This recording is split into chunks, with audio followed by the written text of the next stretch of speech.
was there when I needed someone who wasn't getting over you. When I move to the side, when I move, call you mine, and I know what you're feeling. I'ma take you for a ride, let me take it off your mind, 'cause it's our last full day in the Upper Peninsula in Michigan. So kind of do a rundown of what's worked and what I want to change. This was my first week out camping in Hank for this year.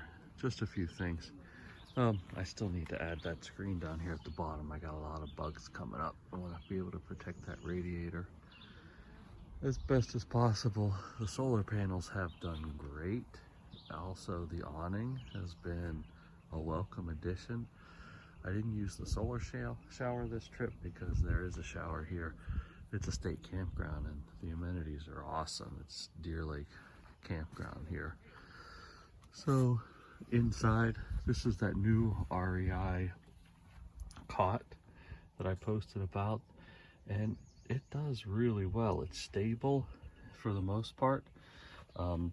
It isn't very stable rocking back and forth, so forward and back motion can be an issue because it's 3 legs and no supports, 3 pairs of legs parallel and no supports in between them, no bracing in between them.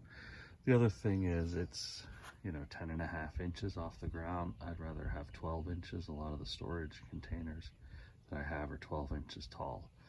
So, but those are just problems to overcome, and I'll be working on them. The refrigerator has been doing great. The solar power has been able to keep up with it. So,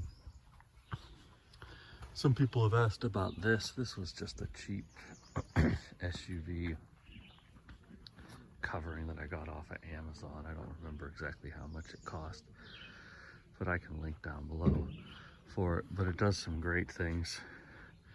I have it magneted on with these really strong rare earth magnets, and so at night when I get cold, I can just close up both of them, the tailgate and the hatch, and be able to sleep comfortably.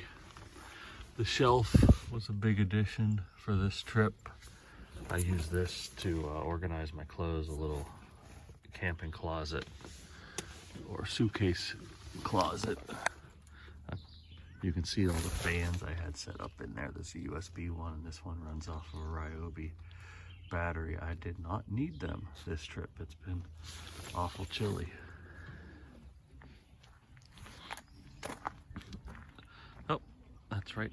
I put the spare tire up there, and with this bed set up, I can still access the basement, get down in there, some emergency equipment, those types of things. I've got a video I'm putting together on how I built this, so I'll be posting that soon.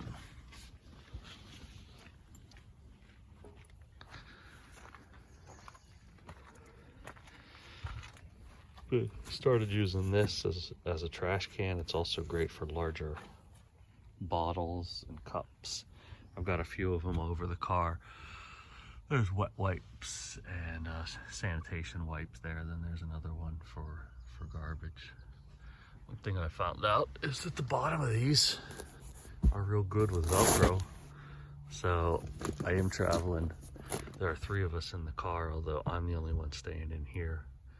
There's tents set up just down below here for the rest of the gang. And so I left the 3rd seat in. That was nice to know. So as far as the setup goes here, I've got this panel. Unfortunately, I've got to return it to Amazon because the switch broke immediately. See, I'm getting my charge in, even though it's still pretty early in the day. I'm getting a good charge. Then this is the Bluetooth to connect it to my phone so I can see what the charge is looking like. One of these is powering the refrigerator, and the other one is powering my Yeti Goal Zero portable battery, which is over here. So the shelf height I designed for my water container, so it'll fit right in there.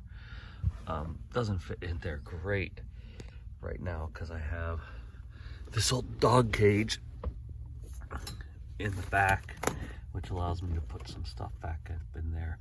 Hose for the solar shower, first aid kit, a few other things. I'm still debating whether I'm going to keep that or lose it. That's a lot of nice storage back in there, but of course it only fits small items. I hung this on here with zip ties for just stuff that I need all the time: keys, wallet, cell phone, sunglasses. And then this is a double hammock where a lot of the camping gear went. Like when I pack it all up,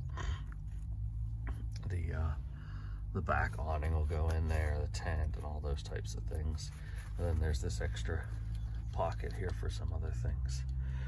Also, let me get out of here so you can see a little bit better. Up here up top, I've got this triangle with a net in it, and that's where like the sunshades go, extra set of tent, poles, etc., etc.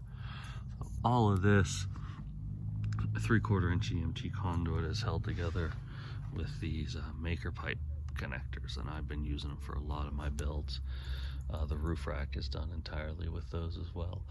And when I get home and start to look at ways to improve the sleeping platform, you know, the EMT conduit, if I unscrew that, I just don't have a hex key that size with me. If I unscrew that, it's more than likely I can put some EMT conduit right down in that size. And then instead of maybe having this adjustable, just have it at one set length. But anyway, that'll be a fun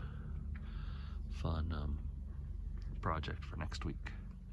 Okay, there's the lake and there's the rest of the campground set up down there. Hope this was helpful. If you got any suggestions, let me know.